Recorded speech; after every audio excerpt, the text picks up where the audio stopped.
आज Doubtnut app download करें। Doubtnut पर अपने सभी गणित, रसायन विज्ञान, भौतिक विज्ञान और जीव विज्ञान के डाउट्स का करो सफाया। बस प्रश्न की फोटो खींचो, एक ही प्रश्न को क्रॉप करो और तुरंत वीडियो सोल्यूशन पाओ। अभी डाउनलोड करें।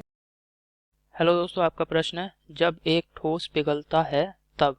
ठीक है, पहला विकल्प दोस्तों दे रखा हमें एंट्रोपी बढ़ती है, दूसरे विकल्प में दिया है ऊष्मा परिवर्तित नहीं होती है, तीसरे विकल्प में दिया है ऊष्मा घट जाती है। ठीक है, और चौथे विकल्प में दिया है दोस्तों आंतरिक ऊर्जा में कमी आती है। तो चलिए दोस्तों अब प्रश्न को हम हल करते हैं। दोस्तों जब भी ठोस पिघलता है, जैसे यहाँ पे मैंने कोई भी ठोस ये पदार्थ ले लिया, ठीक है, अब ये क्या करेगा, जब ये ठोस अवस्था में है तो जब भी ये पिघलेगा तो बाह्य वातावरण से या बाह्य परिवेश से क्या करेगा, ये ऊष्मा को अवशोषित करेगा। अर्थात ऊष्मा जब अवशोषित करेगा तो क्या होगा, इसके अणुओं में जो है ऊष्मा अवशोषित हो जाएगी, इसके अणु जो होंगे उनमें बंध का वियोजन होगा। ठीक है, जो कि प्रारंभ में ठोस के अणुओं को जो है बांध के रखे हुए थे बंध, वे जो है वियोजित होने लगेंगे, जिसकी वजह से दोस्तों इसके अणु जो हैं उनके बीच में दूरी बढ़ जाएगी। ठीक है, और जैसे जैसे ऊष्मा और ज़्यादा अवशोषित करेगा, अणु जो है एक एक दूसरे के आकर्षण बल से पूर्णतः मुक्त हो जाएंगे, और जो है इसके अणुओं के मध्य या इस ठोस में हम कहें, इस ठोस में जो है अव्यवस्था का मान जो है वो बढ़ने लगेगा। ठीक है ना, अव्यवस्था अव्यवस्था ठीक है, अव्यवस्था जो होती है ठोस के अणुओं के मध्य क्या होगी, बढ़ने लगेगी। यहाँ पे मैं दिखा देता हूँ, बढ़ने लगेगी। और दोस्तों एंट्रोपी जो होती है वह अव्यवस्था के मान को व्यक्त करती है। अर्थात एंट्रोपी जब बढ़ेगी, मतलब जब अव्यवस्था बढ़ेगी, तो इसका मतलब हो गया कि एंट्रोपी भी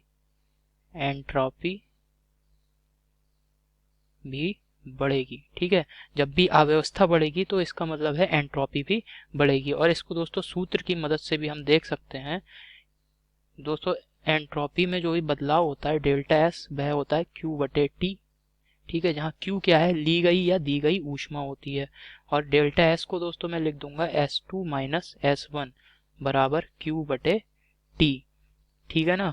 अब दोस्तों यहाँ से अगर मैं S2 का मान निकालूं, अर्थात ऊष्मा अवशोषण के बाद जब ये पूरी तरीके से पिघल चुका होगा, S2 बराबर आप देखेंगे Q बटे टी प्लस S1। ठीक है, तो यहाँ पे Q देखेंगे, Q जो है ऊष्मा अवशोषित कर रहा है, तो इसी वजह से Q का मान जो होगा इस प्रक्रम में धनात्मक होगा। अब Q का मान दोस्तों धनात्मक हो गया। ठीक है, तापमान यह भी धनात्मक होगा, तो Q बटा टी इस पूरे का मान जो है वो धनात्मक हो जाएगा। और दोस्तों आप देख रहे हैं ये जो प्रारंभ S1 जो है ये निकाय की प्रारंभिक एंट्रोपी को व्यक्त करता है, प्रारंभिक। ठीक है, यहाँ पे मैं लिख दे रहा हूँ प्रारंभिक एंट्रोपी। तो S1 जो है वो प्रारंभिक एंट्रोपी है। ठीक है, ये जो ठोस था इसकी प्रारंभ में एंट्रोपी है। अब ये जो पूरा पद है Q बटा टी, ठीक है, यहाँ पे लिख दे रहा हूँ Q बटा टी, इसका मान जो है धनात्मक है।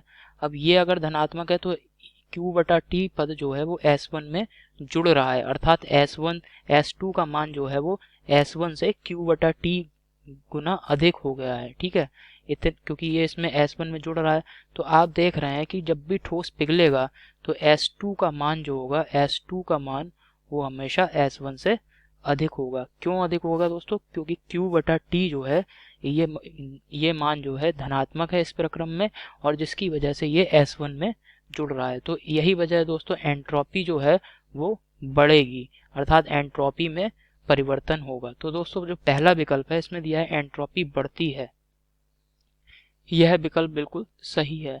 दूसरा विकल्प देखते हैं दोस्तों, इसमें दिया है ऊष्मा परिवर्तित नहीं होती है। ठीक है दोस्तों, तो यहाँ पे आप देख रहे हैं कि परिवेश से जो है ऊष्मा अवशोषित हो रही है। जब भी ऊष्मा अवशोषित होगी तो यहाँ पे जो पहले से कुछ ऊर्जा होगी, अब Q ऊर्जा और आ गई, तो यहाँ पे जो ऊर्जा है ठोस की वो बढ़ जाएगी, क्योंकि पहले से ऊर्जा थी कुछ ना कुछ अणुओं के पास, अब Q ऊर्जा और उसमें जुड़ गई क्योंकि अवशोषित कर रहा है, तो ऊष्मा तो परिवर्तित होगी। तो ये जो विकल्प है, विकल्प 2, ये भी गलत विकल्प है। तीसरा विकल्प है ऊष्मा घट जाती है। दोस्तों ऊष्मा घटेगी नहीं, आप देख रहे हैं कि क्यों ऊष्मा अवशोषित हुई है, अर्थात ऊष्मा जो है जब अवशोषित हुई है तो इसका मतलब है ऊष्मा बढ़ेगी, ऊष्मा घटेगी नहीं। तो ये विकल्प भी गलत है। चौथा विकल्प दिया है दोस्तों आंतरिक ऊर्जा में कमी आती है। आंतरिक ऊर्जा दोस्तों ताप पर निर्भर करती है। जब भी ताप बढ़ेगा तो निकाय की जो आंतरिक ऊर्जा होती है वह बढ़ेगी, और जब ताप घटेगा तो आंतरिक ऊर्जा जो होगी वो घटेगी। ठीक है, तो दोस्तों यहाँ पे क्या है, ऊष्मा का अवशोषण हो रहा है। जब ऊष्मा अवशोषित करेगा कोई भी निकाय, यहाँ पे ठोस है, ये ऊष्मा अवशोषित करेगा तो इसका ताप जो है वो बढ़ेगा। ताप बढ़ेगा तो आंतरिक ऊर्जा जो होगी वो बढ़ेगी, आंतरिक ऊर्जा बढ़ेगी, आंतरिक ऊर्जा कम नहीं होगी। तो दोस्तों चौथा विकल्प भी गलत है। आशा करता हूँ दोस्तों आपको समझ में आया होगा। धन्यवाद। कक्षा 6वीं से 12वीं से लेकर नीट, आईआईटी, जेईई वो एडवांस के लेवल तक 1 करोड़ से ज्यादा छात्रों का भरोसा। आज ही डाउनलोड करें डाउटनेट ऐप या व्हाट्सएप करें अपने सारे डाउट्स 8400 400 400 पर।